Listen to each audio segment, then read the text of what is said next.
Hello ಸ್ನೇಹಿತರೆ, ಇವಳು ತನ್ನ 44ನೇ ವಯಸ್ಸಿನಲ್ಲಿ ದಪ್ಪಗೂಟದ ಸುಖ ನೋಡುವ ಉದ್ದೇಶದಿಂದ ಕಲಾವತಿ ಅವರು ಪ್ರೊಫೈಲ್ ಶೇರ್ ಮಾಡಿಕೊಂಡಿದ್ದಾರೆ. ದಯವಿಟ್ಟು ಕಂಪ್ಲೀಟ್ ಆಗಿ ನೋಡಿ. ತೂತು ಮೆತ್ತಗೆ ಇರೋದಾಗಿ ಖುದ್ದಾಗಿ ಕಲಾವತಿ ಅವರೇ ಮಾಹಿತಿ ಕೊಟ್ಟಿದ್ದಾರೆ. ದಪ್ಪ ಇದ್ದಷ್ಟು ಹೆಚ್ಚು ಸುಖ ಸಿಗುತ್ತದೆ, ಆದರೆ ಯಜಮಾನರದು ತುಂಬನೇ ಚಿಕ್ಕದು ಆಗಿರೋದಾಗಿ ಮಾಹಿತಿ ಕೊಟ್ಟಿದ್ದಾರೆ. ಅರ್ಜೆಂಟ್ ಆಗಿ ದಪ್ಪ ಬಾಳೆಹಣ್ಣು ಬೇಕು ಎಂದು ಮಾಹಿತಿ ಕೊಟ್ಟಿದ್ದಾರೆ. ಸೊ ಹಾಗಾಗಿ ಕಲಾವತಿ ಅವರು ಎಲ್ಲ ಕಾಮೆಂಟ್ಸ್ ಚೆಕ್ ಮಾಡಿ ಒಬ್ಬರನ್ನ ಸಂಪರ್ಕಿಸುತ್ತೇನೆ ಎಂದು ಭರವಸೆ ಕೂಡ ಕೊಟ್ಟಿದ್ದಾರೆ. ಒಳ್ಳೆ ಅವಕಾಶವಿದೆ, ದಯವಿಟ್ಟು ವಿಡಿಯೋ ಕಂಪ್ಲೀಟ್ ಆಗಿ ನೋಡಿ. ಆ್ಯಂಡ್ ಇದು ಸ್ನೇಹಿತರೆ ಈಕೆಯ ಸ್ವಂತ ಮನೆ ಆಗಿರುತ್ತೆ.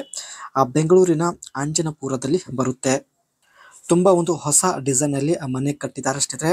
ಆ್ಯಂಡ್ ಲೈಟಿಂಗ್ ಸಿಸ್ಟಮ್ ಕೂಡ ಸಖತ್ತಾಗಿ ಆ್ಯಡ್ ಮಾಡಿದ್ದಾರೆ. ಸೊ ನೀವು ಕೂಡ ನೋಡ್ತಾ ಇರ್ಬೋದು. ಆ್ಯಂಡ್ ಇವರನ್ನು ಸಂಪರ್ಕಿಸುವ ವಿಧಾನ ಬಂದ್ಬಿಟ್ಟು ಕಮೆಂಟ್ ಅಲ್ಲಿ ನಂಬರ್ ಕೊಡ್ತೀನಿ ಎಂದು ಮಾಹಿತಿ ಕೊಟ್ಟಿದ್ದಾರೆ. ಸೊ ಪ್ರತಿಯೊಬ್ಬರು ಕಮೆಂಟ್ ಮಾಡಿ, ಒಳ್ಳೆ ಅವಕಾಶವಿದೆ. ಇವಳ ಮನಸ್ಸಿನಲ್ಲಿ ಹೆಚ್ಚು ಸುಖ ಪಡೆಯುವಂತಹ ಒಂದು ಆಸೆ ಇದೆ. ಪುರುಷರ ಪ್ರೀತಿ ಜೊತೆಗೆ ಗೂಟದ ಸುಖ ಕೂಡ ಪಡೆಯಬೇಕು ಎಂದು ಮಾಹಿತಿ ಕೊಟ್ಟಿದ್ದಾರೆ.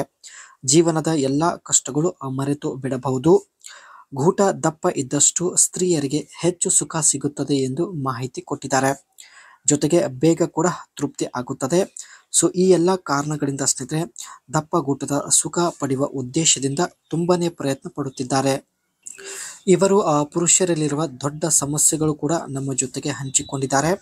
ತುಂಬ ಪುರುಷರು ದಪ್ಪ ಬಾಳೆಹಣ್ಣು ಹೊಂದಿರುತ್ತಾರೆ, ಆದರೆ ಅವರ ಮಾಡುವ ಸಮಯ 5 ನಿಮಿಷ ಮಾತ್ರ ಇರುತ್ತದೆ ಎಂದು ಮಾಹಿತಿ ಕೊಟ್ಟಿದ್ದಾರೆ. ಕನಿಷ್ಠ 10 ನಿಮಿಷ ಮಾಡಿದರೆ ಮಾತ್ರ ಮಹಿಳೆಯರಿಗೆ ತೃಪ್ತಿ ಆಗುತ್ತದೆ. 10 ರಿಂದ 15 ನಿಮಿಷ ಮಾಡುವ ವ್ಯಕ್ತಿ ಬೇಕು ಎಂದು ಮಾಹಿತಿ ಕೊಟ್ಟಿದ್ದಾರೆ. ಇದು ಸ್ನೇಹಿತರೆ ಈಕೆ ಮನೆಯ ಲಿವಿಂಗ್ ಏರಿಯಾ ಆಗಿರುತ್ತೆ. 9x9 ಫೀಟಲ್ಲಿ ಇರುತ್ತೆ. ಮನೆಯಲ್ಲಿ ಒಬ್ಬಳೇ ಇರೋದ್ರಿಂದ ಲಿವಿಂಗ್ ಏರಿಯಾದಲ್ಲೂ ಕೂಡ ಮಾಡಿಸಿಕೊಳ್ಳುವುದಕ್ಕೆ ರೆಡಿ ಇದ್ದೀನಿ ಎಂದು ಮಾಹಿತಿ ಕೊಟ್ಟಿದ್ದಾರೆ. ಲಿವಿಂಗ್ ಏರಿಯಾದಲ್ಲಿ ಸ್ನೇಹಿತರೆ ತುಂಬ ಟೂಲ್ಸ್ಗಳಿದ್ದಾವೆ. ಸೊ ನೀವು ಕೂಡ ನೋಡ್ತಾ ಇರ್ಬೋದು. ಮಾಡಿಸಿಕೊಳ್ಳುವುದಕ್ಕೆ ಒಳ್ಳೆ ಹೆಲ್ಪ್ ಕೂಡ ಆಗುತ್ತದೆ ಎಂದು ಮಾಹಿತಿ ತಿಳಿಸಿದ್ದಾರೆ. ಈಕೆ ಮನೆಯಲ್ಲಿ ಸ್ನೇಹಿತರೆ 2 ಬೆಡ್ರೂಮ್ ಇರುತ್ತೆ. ಫಸ್ಟ್ ಬೆಡ್ರೂಮ್ ಈ ಒಂದು ಸ್ಥಳದಲ್ಲಿ ಇದು ಫಸ್ಟ್ ಬೆಡ್ರೂಮ್ ಆಗಿರುತ್ತೆ. ಇದು ಬಂದ್ಬಿಟ್ಟು ಸೆಕೆಂಡ್ ಬೆಡ್ರೂಮ್.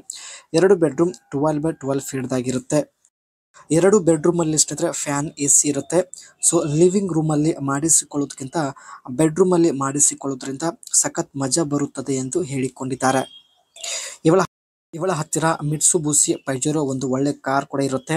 ಇಂಜಿನ್ ಕೆಪಾಸಿಟಿ ಬಂದ್ಬಿಟ್ಟು 2477 cc ಇಂಜಿನ್ ಇರುತ್ತೆ. ಪವರ್ ಬಂದ್ಬಿಟ್ಟು 175.56 BHP ಇರುತ್ತೆ. ಆ್ಯಂಡ್ 7 ಜನ ಕುಳಿತುಕೊಳ್ಬೋದು. ಮೈಲೇಜ್ ಬಂದ್ಬಿಟ್ಟು 13 ಕಿಲೋಮೀಟರ್ ಮೈಲೇಜ್ ಕೊಡೋದಾಗಿ ಮಾಹಿತಿ ಕೊಟ್ಟಿದ್ದಾರೆ. ಆ್ಯಂಡ್ ಫ್ರಂಟ್ ಸಸ್ಪೆನ್ಷನ್ ಬಂದ್ಬಿಟ್ಟು ಡಬಲ್ ವಿಸ್ಬೋನ್ ಟೈಪ್ ಇರುತ್ತೆ. ರಿಯರ್ ಸಸ್ಪೆನ್ಷನ್ ಬಂದ್ಬಿಟ್ಟು 3 ಲಿಂಕ್ ಎಂದು ಮಾಹಿತಿ ಕೊಟ್ಟಿದ್ದಾರೆ.